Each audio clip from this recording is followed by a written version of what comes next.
우아하고 품격 있는 일상교육의 모든 것 메타버스 스쿨 혁명 라이프스타일 교육TV 김은형입니다. 오늘 날씨가 아주 화창하네요. 법륜 스님의 금강경 강의 듣기 딱 좋은 날씨인 것 같습니다.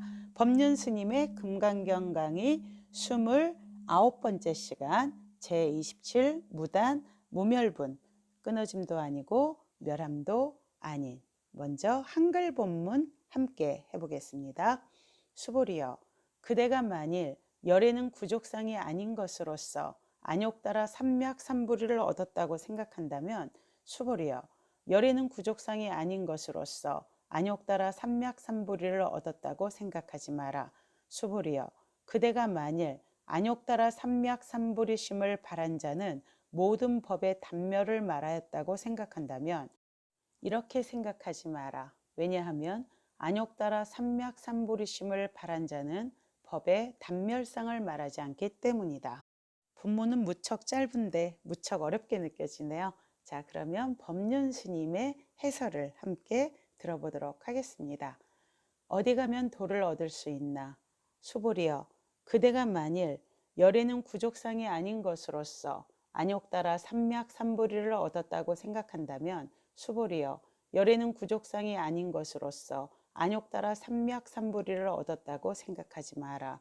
수보리여, 그대가 만일 안욕따라 삼맥삼부리심을 바란 자는 모든 법의 단멸을 말하였다고 생각한다면, 이렇게 생각하지 마라. 왜냐하면 안욕따라 삼맥삼부리심을 바란 자는 법의 단멸상을 말하지 않기 때문이다.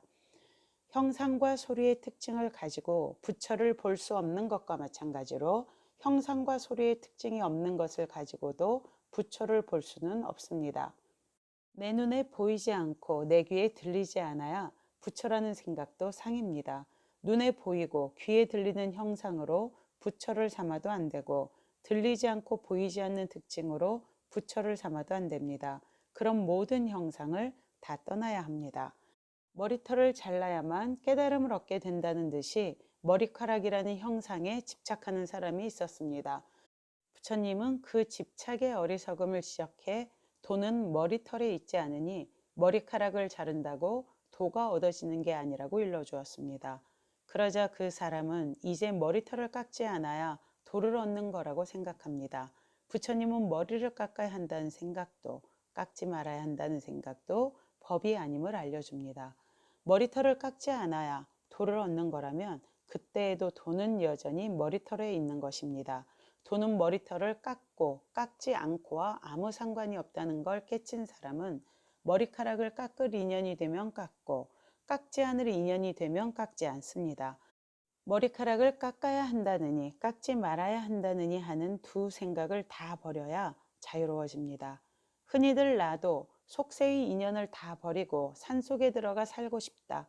여기서는 도저히 인생의 괴로움에서 벗어나지 못하겠다라고 말하곤 합니다. 산속에 가야 도를 얻을 수 있고 평화를 얻을 수 있다는 말은 깨닫지 못하고 행복하지 않은 이유가 가족과 재물과 사회에 있다는 뜻입니다. 이런 생각은 얼핏 보면 부와 명예와 인간관계에 매달리지 않는 초연한 태도처럼 보이지만, 외부 조건에 행복의 근거가 있다고 믿는다는 점에서는 깨달음과 거리가 먼 생각입니다. 처음에는 외부 요인을 행복의 조건으로 삼아서 살아가다가 그것이 뜻대로 안 되니 그런 것을 다 놓아버리는 게 행복을 찾는 길이라고 여기는 것입니다. 밧줄에 매달려서 꼭 움켜쥐고 있는 게 행복이라고 생각하는 것이나, 매달려 있기 힘드니 아예 밧줄을 놓아버리는 게 행복이라고 생각하는 것이나, 행복의 핵심이 밧줄에 있다는 점에서는 마찬가지입니다. 부와 명예와 가족과 친구는 고통의 원인도 아니고 행복의 원인도 아닙니다. 그런데 사람들은 늘 그 속을 헤매며 한 극단과 다른 극단을 왔다 갔다 합니다.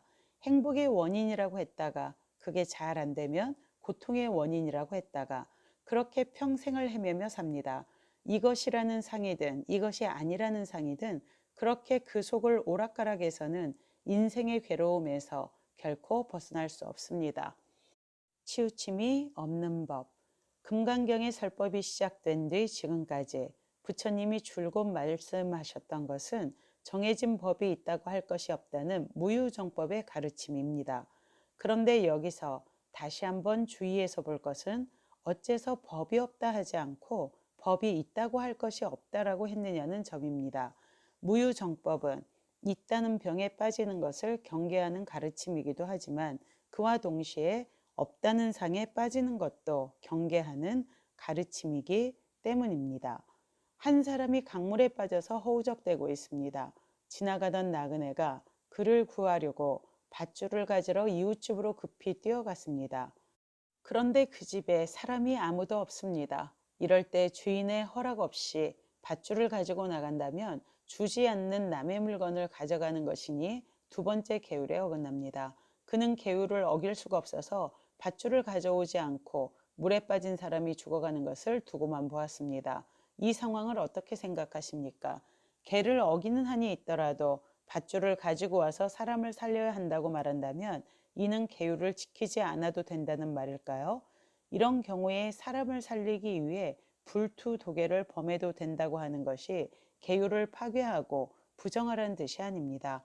이것이 중도입니다.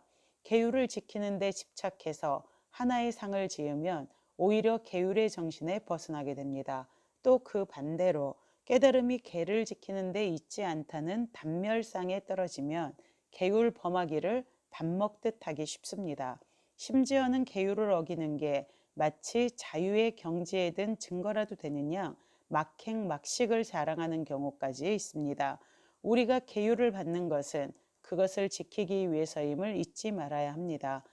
계율이 수행의 시작이고 근본입니다. 일체법이 무아라는 것과 일체법이 없다는 것은 그 뜻이 전혀 다릅니다. 그 둘을 혼동해서는 안 됩니다. 우리가 약이라고 부르는 물질은 실은 그 안에 약이라는 실체나 근원이 있지는 않습니다. 약이라는 실체가 없다는 것은 이것이 독이라는 뜻도 아니고 그렇다고 아무것도 아니라는 뜻도 아닙니다. 때와 장소에 관계없이 영원불멸하는 고정된 성품이나 역할이 없다는 것입니다.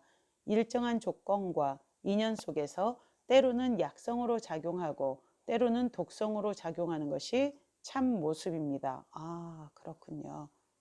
다만 지금 여기에서의 쓰임에 따라서 약이라 불릴 뿐입니다. 이 세상 모든 존재와 현상은 이것이라고 규정할 수 없는 동시에 놓인 상황과 인연에 따라서는 이것이라고 설명할 수가 있습니다. 그래서 다만 이름한다고 하는 것입니다. 몸의 특징으로서 부처를 볼 수 없으며 아무 특징이 없음으로써도 부처를 볼 수 없다는 말씀의 참뜻이 바로 거기에 있습니다. 그러나 몸의 특징으로서 부처를 볼 수 없다고 말하면 몸의 특징이 없는 것으로 부처를 볼 수 있다고 생각하는 것이 중생심입니다. 이쪽이 아니라고 하면 저쪽으로 기울고 저쪽이 아니라고 하면 다시 이쪽으로 기울고 이쪽도 저쪽도 아니라고 하면 아무것도 아니라는 뜻으로 받아들여 공연히 허무한 관념에 젖어듭니다. 그래서 금강경의 가르침을 늘 가슴에 새기고 정진해 나가야 합니다. 단지 이론적인 학습과 생각의 반복만으로는 이 도리가 열리지 않습니다. 스스로 마음을 닦아가야만 마음의 눈이 열리고 이치를 보게 되므로 법의 가피를 받을 수 있습니다.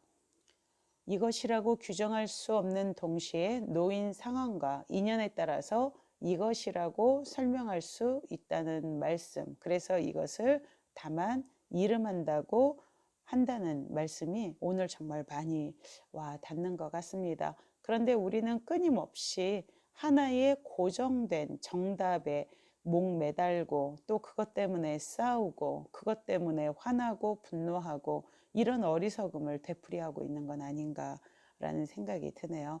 다만 이름하는 것 뿐이다. 때와 장소에 관계없이 영원불멸하는 고정된 성품이나 역할은 없다. 그때그때 상황에 적절하게 해야 된다라는 말씀 깊이 새기도록 하겠습니다. 오늘 법을 설해 주신 법륜스님 마음 깊이 감사 올립니다. 그리고 함께 하신 여러분 감사드립니다. 모두 성불하십시오. 감사합니다.